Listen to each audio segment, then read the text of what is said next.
When I think about how the younger me might have thought about the older me hanging about in New York with other Englishmen, talking with awe and wonder about British factories in far-flung corners of our wondrous isle, I find that even I scarcely believe it. But as it goes, of the quite considerable number of great things we get to do on Savile Row, knocking about in essentially Victorian factories ranks pretty highly.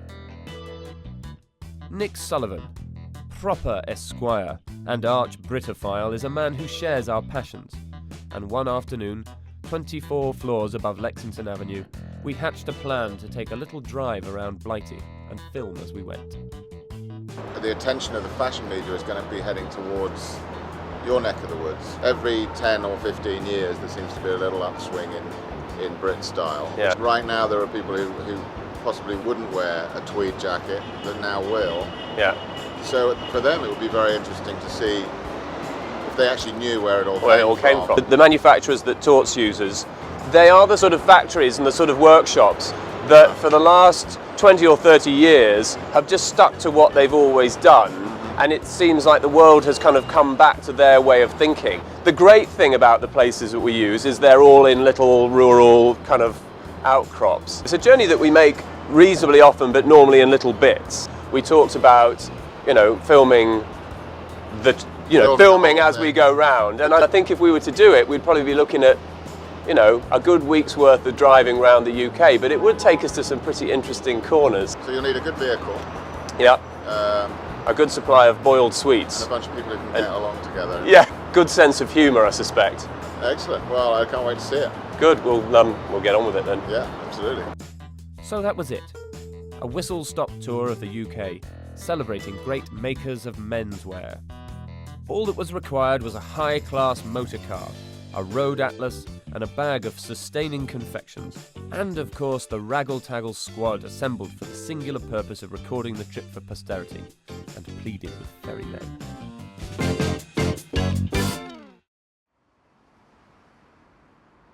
Tuesday, August, 0600 hours, weather chilly and wet. We're going to take a little trip of about 2,000 miles and show people some of the great British manufacturing institutions, and hopefully along the way see some beautiful craftsmanship and some fabulous products.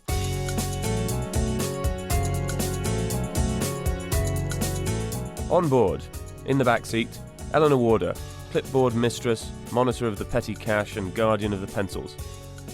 Other back seat, Chris Floyd, lensman of some distinction, here to capture the best of British.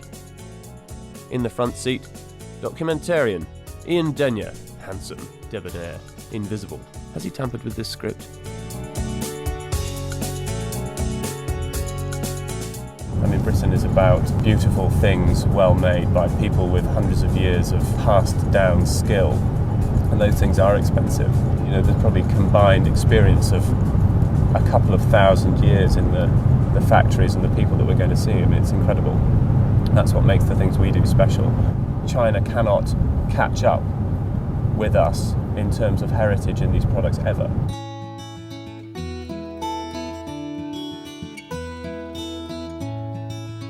So we left London under the cover of darkness sometime yesterday evening and made a pit stop at Staffordshire to admire the porcelain dogs. And the objective was to reach Langham by 11 o'clock. It's 10:50. And I think we've got about 3 miles to go. Such is the beauty of British engineering. You have arrived at your destination. There it is. So this is Reid and Taylor, which is the first point on our journey. Beautiful spot on the banks of the Esk. Reid and Taylor supply Torts with the finest twist worsted, this marvellous mottled cloth with its infinite texture and variety. It's charming that we still have the beautiful old Reid and Taylor sign. This is the sort of understated kind of loveliness that I think makes the British mills and the British makers so charming. Reid and Taylor twist worsted is a pretty iconic cloth. I mean, I guess its heyday was Well, it 50s, was. 60s, Yes, it wasn't it? was in the 50s and 60s. Yeah. The person that really put Reid and Taylor on the map globally was a guy called Robbie Scott. He was a cloth designer. Yeah. You know, in those days, Reid and Taylor had a very selective marketing policy. I mean, Yeah. they only made a certain number of pieces per week, per month, Yeah. and they divvied them up between the customers as they Yeah. saw fit. But how times have changed. Yeah. Reid and Taylor employs a large staff of worsted makers. They all live locally. They've seen a lot of changes. I mean, how many people do you have here?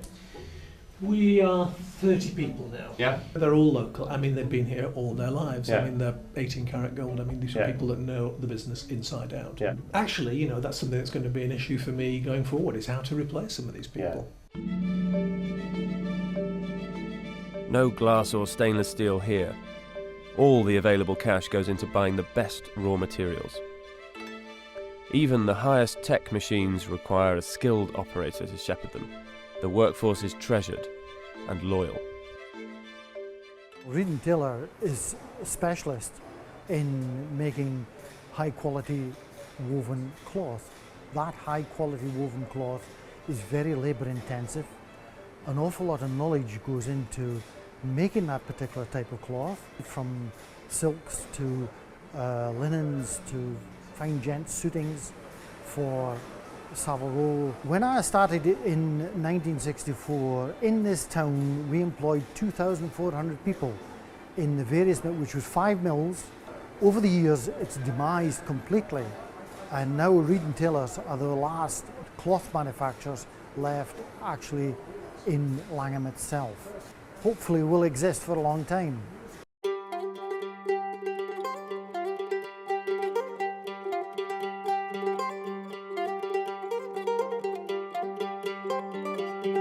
We're just rolling into Hawick, famous rugby town, and the home of cashmere, the home of Scottish cashmere at least. We're heading to William Lockie's, which is a small family-owned mill dating back, I think it's about the 1860s. They've been making both for Torts and for Norton & Sons for a few years now. My own firm, Norton & Sons, has been trading with Lockie for as long as the record books go back, and we're in good company.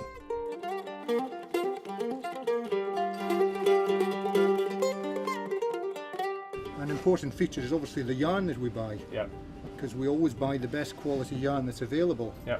whether it be the best quality cashmere or the best quality lambswool or the best quality camel hair. The mills used to be full of hand intarsia machines before the power machines and the sheamers came into operation, so the garments were all made by painstakingly knitting it back and forward. Yeah.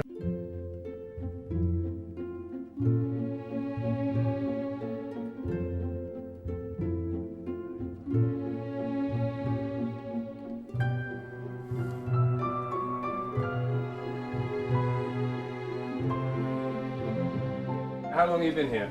30 years. Have you? And always in this bit of the mill? Or? Yeah, been this So for that's a 30 few years. years' experience. Yeah, right.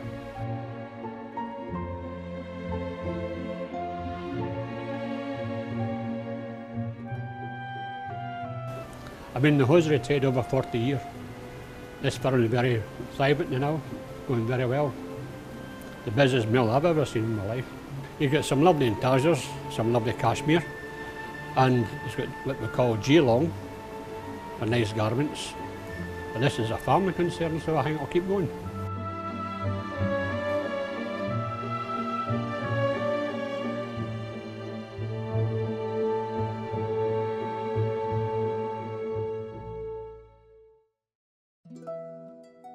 Our labels go into this.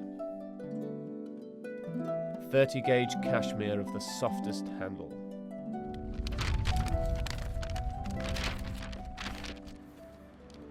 So we've just finished up in Hawick at William Lockie's, and we're just going to head all the way now up through Selkirk, another great old mill town, up to Galashiels, through the other side, carrying on up to Edinburgh.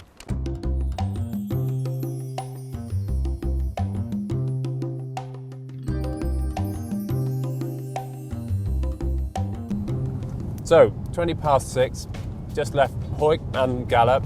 Certainly the cashmere side is absolutely thriving. Lockie's a chock-a-block with great orders from great people. And, you know, Reid and Taylor, I think, continue to make some very special cloths in the way they've always made them, and that's really encouraging to see. And, you know, just encouraging to see everyone who works there really enjoying the work and passionate about what they do and passionate about continuing all these fantastic traditions. So day one, I think, ending on an extremely positive note.